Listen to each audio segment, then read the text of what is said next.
Good morning once again. Thank you for tuning in to Coffee with the Pastor. I want to kind of talk from where I talked from yesterday. Today I want to talk about the certainty of blessings.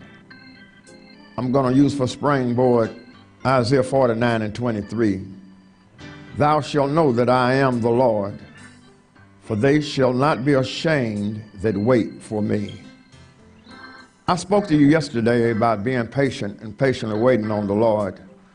And today we're going to kind of go forward with being patient. The Bible says in Isaiah 30:18 that blessed are they that wait for him. God has great promises, and how God seeks to draw us on waiting on him is the most positive assurance that you and I have. That whatever we do, that we are unashamed of God, that God will bless us in our lives. Jesus said these words. He said, if you're ashamed of me, my Father will also be ashamed of you. We don't have to be ashamed when we go through struggles of life. If we can just learn how to wait on God and to wait patiently for God's promises. How strange it is though we often have experienced so much in our lives that we're yet so learned and so slow to learn that it's a blessing when we wait until God moves and not we move before God. God gives us a resting presence in his love and his unyielding promises when we learn to wait for God. Not only should we wait for God, I would say also that me and you need to learn how to listen to God and meditate upon God, upon our hearts with a new conviction as God challenges in us.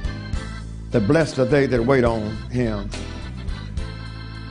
In Psalm 25, there's a prayer in that psalm. It says, let none that wait on thee be ashamed. The very prayer shows us how that fear that might make us feel, we might feel independent. We might feel that we can do on our own, but there's a fear that we have of failure. The failure that we fear is that we had not patiently waited for God to move us, that we moved before God. We need to listen to God's answer, no matter how long that it takes, because God is going to give us the answer that we need for every problem that you and I have. I don't know about you, but I'm not ashamed of God. I'm ashamed of some of the things that I've done. But to be ashamed of God, no. I'm thankful that God has given us an opportunity, that God has given us a renewing of spirit. God has given us a renewing of our minds, that we are able to lean and to trust on God. The context of those passages that I read was, and it points to the times when the church was in great straits, and to human eyes, there were no possibilities of deliverance. It's sort of where the church is headed toward today, that we are in so much of the worldly things that we're forgetting about being the holy church that God set us aside to be. God has great expectations upon us, but we too have to learn how to wait and to be patient upon God.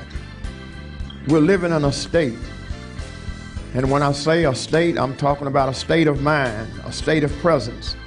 We're in a state that has given us great challenges of our faith.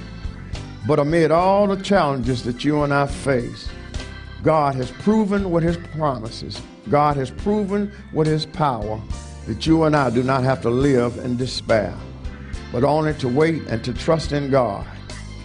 God calls us to wait on him because he assures us that we will not be ashamed when he answers us, and that our hearts might learn how to be strengthened, that our hearts might learn how to receive the promise that God has given.